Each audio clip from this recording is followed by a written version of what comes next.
بسم اللہ الرحمن الرحیم۔ السلام علیکم۔ اگر آپ لوگ جانا چاہتے ہیں سعودی عرب اور آپ لوگوں کو دو ملکوں میں سے ایک ملک چوز کرنا پڑے گا جس میں سے آپ لوگ جا سکیں، سستا کون سا پڑتا ہے؟ کیونکہ کینیا کے تھرو بھی سعودی عرب جا رہے ہیں اور افغانستان کے تھرو بھی سعودی عرب جا رہے ہیں۔ اب ان دونوں میں سے کمپیئر کرتے ہیں کہ کس کا ویزا کس کا وہ خرچہ کم پڑے گا۔ سعودی عرب جانا ہے کیونکہ پاکستان سے فلائٹیں بند ہیں، تو آپ افغانستان یا کینیا کے تھرو، اگر افغانستان کے تھرو جاتے ہیں تو افغانستان کا ویزا بالکل فری ہے، کوئی چارج نہیں ہے، لیکن آپ کو اسلام آباد جا کے لگوانا پڑے گا۔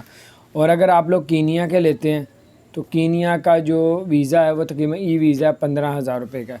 اور آپ کو بتاتے چلیں کہ 14 دن کرنٹینہ ساؤتھ افریقہ میں کرنا پڑے گا، 14 دن کرنٹینہ آپ کو کینیا کے اندر کرنا پڑے گا۔ تو آپ دیکھیں جو 15,000 روپیہ خرچہ آئے گا، اگر وہ دونوں کا 15,000، کینیا کا وہ یہ کرنٹینہ کا بات کرو، 15,000 کا افغانستان میں، 15,000 کا ہی کینیا میں، اور کینیا کا ویزا تقریباً 35,000 روپے مل رہا ہے، ایجنٹ دے رہے ہیں، اور اگر آپ خود لگواتے ہیں تو وہ بالکل فری ہے۔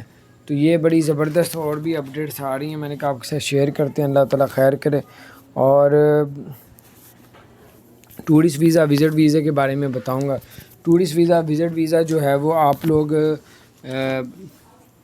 اس پہ اپلائی کریں اگر فیملی کے ساتھ، اگر سنگل اپلائی کریں گے تو آپ کا ویزا ریجیکٹ کر دیا جائے گا، اور اگر فیملی کے ساتھ کریں گے تو ویزا لگ جائے گا۔ اور دبئی کو میں نے آؤٹ سائڈ ورک ویزوں کو بھی اوپن کر دیا، دبئی نے آؤٹ سائڈ ویزوں کو اوپن کر دیا، اور اب آپ لوگ دبئی کے ویزے لگوا سکتے ہیں بزنس کے لیے، کیونکہ بہت سے لوگ بزنس کر رہے تھے، ریزیڈنٹ پرمٹ والے تھے، ان کو بہت سی مشکلات ان کے لیے آسان ہو جائیں گے۔ اپنا خیال رکھیں، چینل کو سبسکرائب نہیں کیا تو سبسکرائب کر دیں، بیل آئیکن پریس کر دیں تاکہ نئی سی اپڈیٹس آپ تک پہنچتی ہیں۔